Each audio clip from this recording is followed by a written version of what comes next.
on one hand, there's a lot of government programs that they're trying to push through, so that people who are behind on rent or people who are behind on mortgage payments, they're not supposed to be able to be foreclosed on. They're supposed to have a forbearance.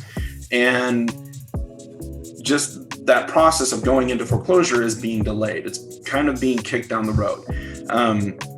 I've heard in the studies that I've done, I've heard that the White House is looking to put out a program that's going to, take, instead of saying, okay, well, you didn't have to pay rent for 18 months, or you didn't have to pay your mortgage for 18 months. Now we're going to take that money that you should have paid, and instead of saying, well, now you have to pay and you have to pay all of it, they're going to say, we'll just, for whatever wasn't paid, we'll add a new mortgage onto the end of it, or we can refinance the whole thing.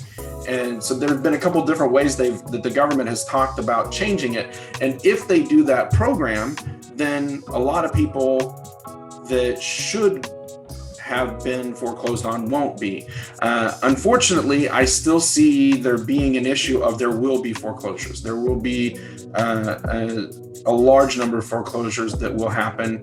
And like, as you mentioned, in 2008, we had a situation where there were a lot of homes that got taken back by the banks, and then they were not released immediately. We had kind of a shadow inventory where you had the banks holding properties because they didn't want to flood the market and destroy it.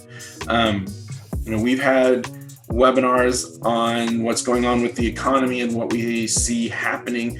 And I do see this being a situation where there are going to be foreclosures. There is going to be some negativity in the market.